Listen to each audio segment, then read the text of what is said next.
este espacio de análisis y contraste de perspectivas, nos adentramos hoy en uno de los rompecabezas geopolíticos y económicos más asombrosos de nuestro tiempo. Imagina el país con las mayores reservas de petróleo del planeta. Casi nada. Un lugar con más oro que el resto de América, ¿verdad? Y que además es la cuarta potencia mundial en gas natural. Exacto. Una riqueza brutal. Pues ahora, imagina que en ese mismo país llenar el tanque de tu coche cuesta menos que comprar una botella de agua en el supermercado. Madre mía. Pero a la vez, un mes entero de trabajo apenas da para pagar un café. Hoy analizamos la profunda crisis de Venezuela. Un tema súper complejo, sí. Muchísimo.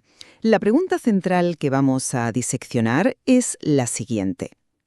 ¿Es este colapso monumental fundamentalmente el resultado de una gestión interna desastrosa y la concentración política de la riqueza?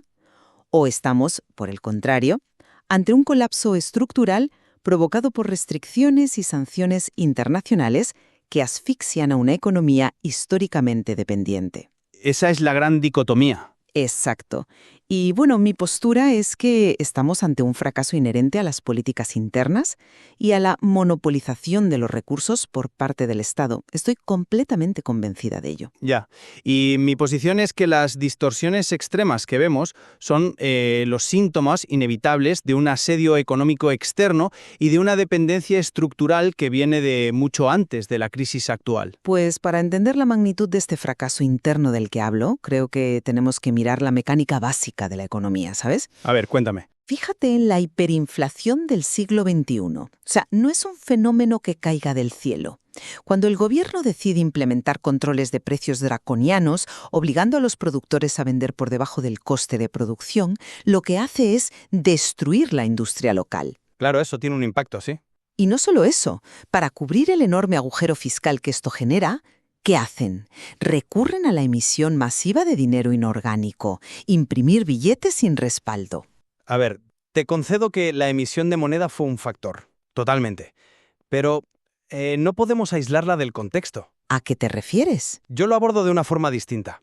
Porque si analizamos la arquitectura de la economía venezolana, sus cimientos se pusieron en 1914, con el petróleo. Ya, el modelo rentista. Exacto. Desde entonces es una máquina de monocultivo exportador. Y claro, cuando a esa máquina le cortas las vías de suministro mediante sanciones internacionales y la desconectas del sistema SWIFT, pues el colapso es matemático, no hay más. Ya, pero la hiperinflación y la escasez comenzaron mucho antes de las sanciones financieras más severas. Bueno, pero las restricciones... Las sanciones limitan, sí, no te lo niego, pero la culpa no recae en el exterior cuando un gobierno devalúa su propia moneda hasta el absurdo. Llegamos a un punto, fíjate, en el que $1 pasó a valer más de 1.000.000 de bolívares. 1.000.000. Sí, las cifras son mareantes. Es que la gente necesitaba literalmente maletas de billetes para ir a la panadería a comprar una simple barra de pan. Claro, pero ¿por qué ocurre esa hiperinflación descontrolada? O sea, no es porque el Banco Central se levante un día con ganas de imprimir billetes por pura diversión. Hombre, por diversión no, pero por tapar agujeros sí. Ocurre por el colapso de la oferta. Piensa en esto. Si eres un país que importa el 70% de lo que consume y de repente los bancos internacionales aplican lo que llamamos overcompliance... El exceso de cumplimiento normativo, ya. Eso es. Es decir, rechazan cualquier transacción tuya por miedo a multas de terceros países, pues no puedes comprar repuestos, ni medicinas, ni alimentos. Entiendo por qué piensas eso, de verdad. Pero permíteme ofrecerte una perspectiva distinta sobre esa escasez. Adelante. El tejido productivo interno no desapareció solo por no poder exportar crudo o importar repuestos.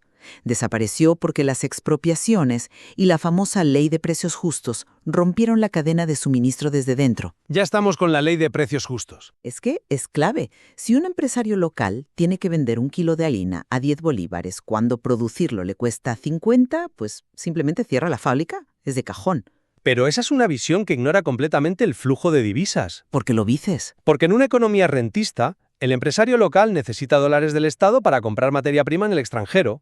Si el Estado no tiene ingresos porque sus barcos petroleros están bloqueados en los puertos o sus cuentas en el extranjero están congeladas, el flujo se detiene. Ya, pero... Déjame terminar este punto. Cualquier cantidad de bolívares en la calle va a perseguir un número de productos que tiende a cero. El resultado obvio es que los precios explotan. Y es justo ahí donde entra la responsabilidad del gestor. Si sabes que tus ingresos petroleros son volátiles o están bajo presión, no mantienes un tipo de cambio oficial artificialmente bajo mientras el mercado negro explota. Bueno, intentaban contener la fuga de capitales. ¿Pero a qué precio?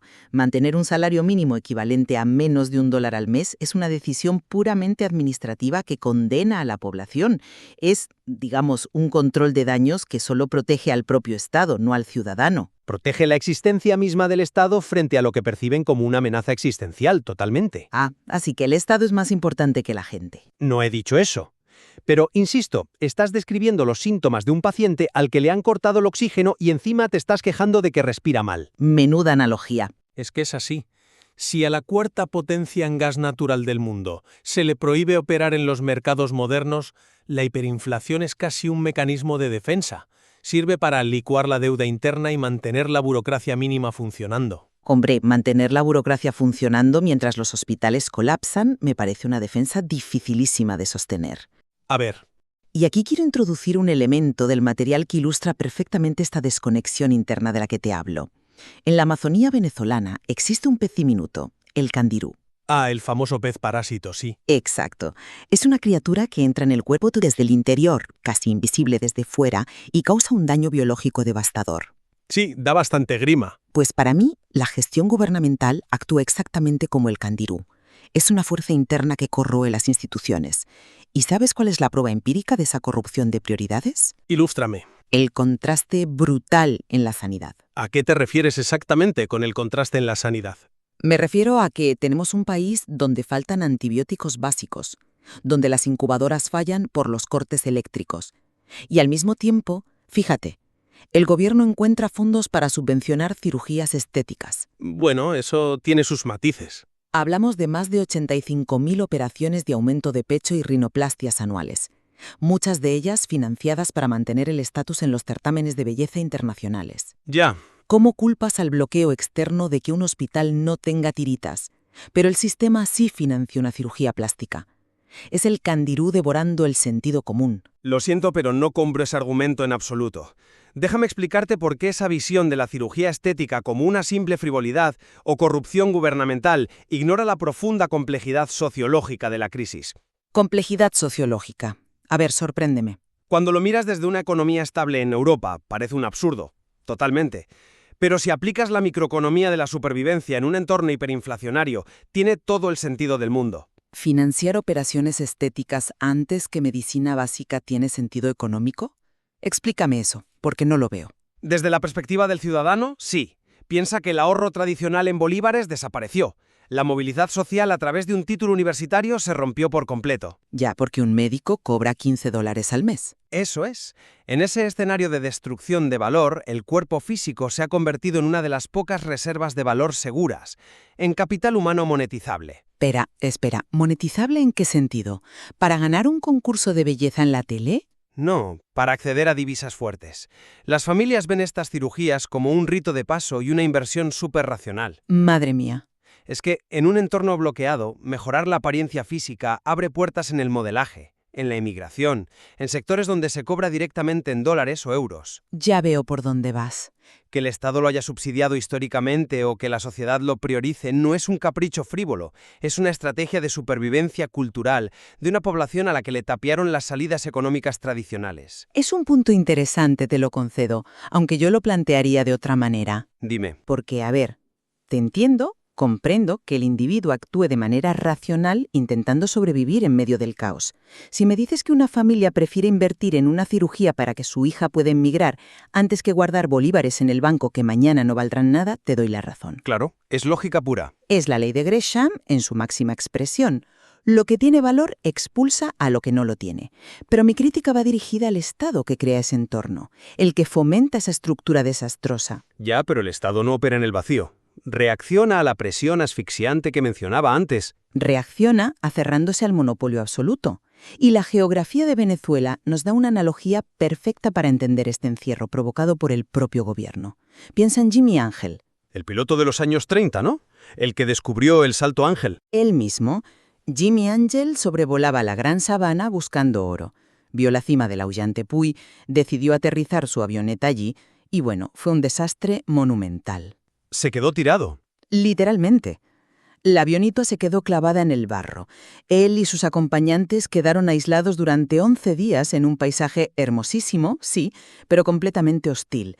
Tuvieron que bajar a pie por precipicios para sobrevivir. Vale, veo por dónde vas con esto. Es que el gobierno venezolano hizo exactamente lo mismo.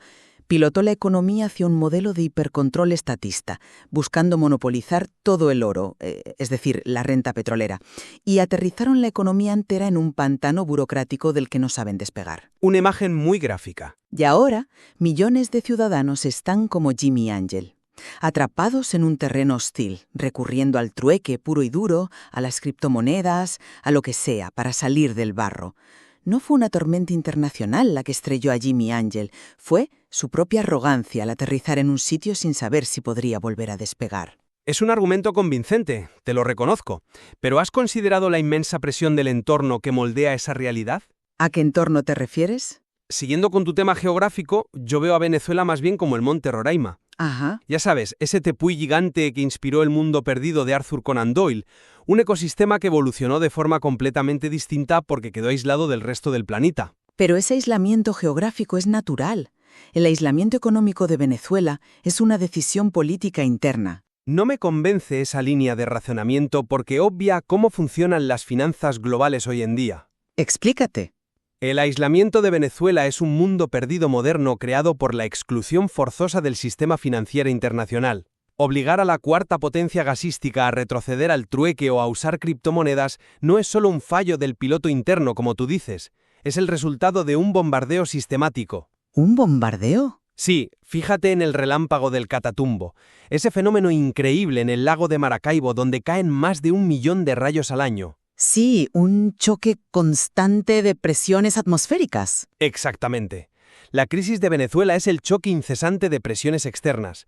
Las sanciones y el aislamiento financiero golpean la economía día tras día, año tras año, como el relámpago del Catatumbo. Ya. No puedes culpar al piloto de no poder despegar si la pista de aterrizaje está siendo bombardeada constantemente desde el exterior. El Estado se atrincherá, claro, pero como un reflejo de supervivencia institucional ante un asedio continuo. A ver, te concedo que el sistema financiero internacional es implacable cuando aísla un país. El overcompliance que decías antes es real y muy doloroso. Exacto. Pero el problema de tu analogía del Catatumbo es que los rayos naturales caen sobre todos por igual, de forma indiscriminada. Sin embargo, la realidad económica en Venezuela es profundamente asimétrica. ¿Asimétrica en qué sentido? El bloqueo afecta a las exportaciones del Estado en su conjunto. Sí, pero el impacto interno no se distribuye por igual ni de broma. Si la crisis fuera puramente el resultado de un asedio externo inevitable, veríamos una economía de guerra, con un sacrificio compartido por todos. ¿Ya? Pero lo que vemos es a una pequeña élite política y económica que tiene acceso a dólares, que compra en bodegones y llenos de productos importados de lujo. Mientras tanto, el ciudadano de a pie, el que no recibe remesas, literalmente no puede comer.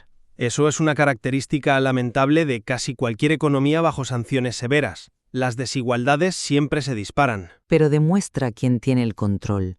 Cuando el grifo de los ingresos se reduce, ya sea por mala gestión previa o por sanciones actuales, el gobierno decide a dónde va el agua que queda.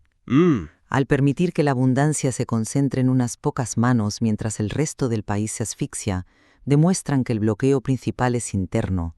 Es el control autoritario sobre la distribución de los recursos lo que genera el verdadero sufrimiento. No solo el banquero en Nueva York que deniega una transacción. Comprendo que la distribución interna de la escasez genera indignación, es evidente, y nadie niega la asimetría moral de ver tiendas de lujo frente a hospitales desabastecidos. Es terrible.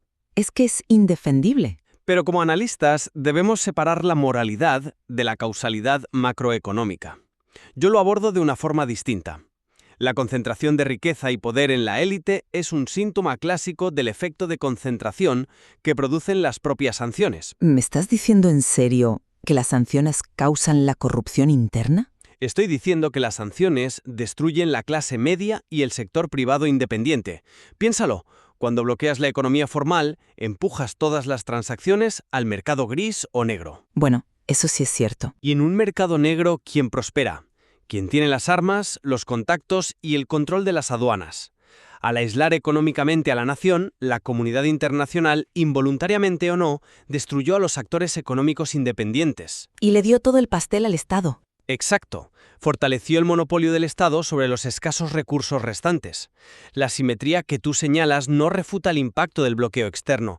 De hecho, es su consecuencia directa. Fíjate que ese mecanismo que describes tiene lógica, sí, pero exime de agencia al gobierno de una manera tremenda. No les exime, solo contextualiza. Es como decir que, si me encierran en una habitación con poca comida, es inevitable que le robe el pan a mi compañero.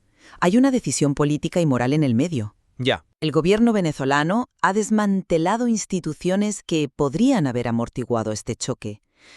La destrucción de la independencia del Banco Central ocurrió muchísimo antes de que las sanciones de 2017 o 2019 paralizaran las exportaciones petroleras. La inflación ya era galopante. Totalmente. La inflación ya era alta porque el modelo del petroestado rentista que, insisto, se diseñó hace un siglo, es inherentemente volátil. Cuando el precio del barril de crudo cayó a nivel mundial en 2014, el modelo empezó a crujir. Efectivamente. Mi punto es que, en lugar de permitir que el país reestructurara su deuda y ajustara su economía con ayuda de instituciones multilaterales como haría cualquier otra nación, se le cerraron las puertas del crédito global, lo ataron de manos en medio del incendio. O decidieron quemar la casa para gobernar sobre las cenizas. Porque, volviendo al principio, la fijación de precios y el ataque a la propiedad privada no fueron impuestos por nadie desde fuera. Fueron herramientas de control social y político puro y duro. Herramientas que, te recuerdo, surgieron en un clima de hostilidad internacional constante que polarizó la política interna hasta el extremo. Ya. Pero bueno, veo que en la causalidad original de todo esto seguiremos manteniendo nuestra distancia. Es cierto, tenemos visiones muy distintas ahí. Para ir resumiendo nuestras perspectivas a la luz de este análisis, yo me reafirmo en mi lectura inicial. Te escucho. La tragedia de esta nación, la paradoja de ver al país potencialmente más rico de la región convertido en uno de los más pobres, es la historia de una mala gestión crónica. Es la riqueza secuestrada por políticas internas que devaluaron el trabajo y el dinero de sus ciudadanos de forma consciente. Lo vemos cristalizado en esas contradicciones extremas. El Estado que no puede proveer paracetamol, pero subsidia cirugías plásticas, y la élite que consume lujo mientras el ciudadano recurre al trueque. Es la avioneta de Jimmy Angel, estrellada por la propia arrogancia de quienes pilotaban el Estado. Y por mi parte, concluyo que reducir este drama a la mera incompetencia o maldad interna es simplificar demasiado un ecosistema sumamente complejo. Bueno, yo no diría simplificar. Lo que hemos analizado es la anatomía de un colapso estructural.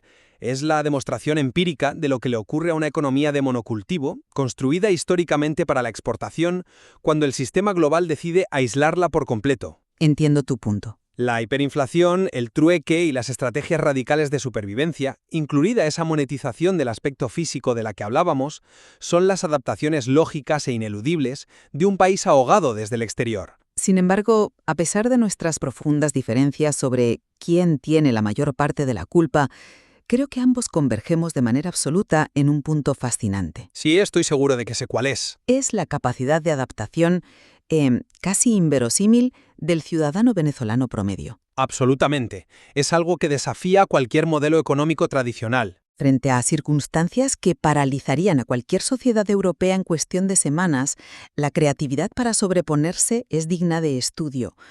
Ante la evaporación del bolívar, hemos visto cómo la población, de abajo hacia arriba, dolarizó la economía de facto mucho antes de que el gobierno lo permitiera. Fue un movimiento orgánico impresionante. Han adoptado criptomonedas con una rapidez asombrosa y han creado redes comunitarias de soporte vitales. Piensa, por ejemplo, en la Torre de David en Caracas. Ah, sí, el rascacielos financiero inacabado. Sí, un símbolo del fracaso corporativo y estatal que miles de familias ocuparon y transformaron en una ciudad vertical autogestionada. Increíble. Con sus propios comercios, sus propias reglas, improvisando infraestructuras en un esqueleto de hormigón. Es la demostración empírica de que cuando las instituciones formales se hunden, la sociedad busca la manera de rellenar el vacío. Totalmente de acuerdo contigo en eso. Esa resiliencia ciudadana es tan imponente como la propia geografía de la que hablábamos. Igual que las tribus Yanomami han mantenido sus complejas estructuras sociales sobreviviendo en lo más profundo del Amazonas frente a fuerzas externas gigantescas, El ciudadano moderno ha aprendido a navegar en una economía distorsionada. Exacto. Han creado un mercado dinámico en las sombras de las sanciones y los controles. Y creo que estudiar a Venezuela nos obliga justamente a eso, a mirar más allá de los titulares simplistas. Así es. Nos enseña el valor de analizar tanto los macromovimientos de la geopolítica y el flujo del capital como el impacto directo de las decisiones de control interno. Porque al final, ambos factores se retroalimentan constantemente. Sin duda alguna. Pues esperamos que este intercambio sirva para iluminar un poco más ese contraste tan profundo y animamos a quienes nos escuchan a seguir explorando estas dinámicas tan complejas por su cuenta. Hay muchísima tela que cortar aquí. Muchísima. En debates de este calibre rara vez hay una única respuesta correcta. Nos despedimos hoy recordando que la realidad económica, al final, siempre encuentra un cauce, aunque sea a través del barro y la tormenta.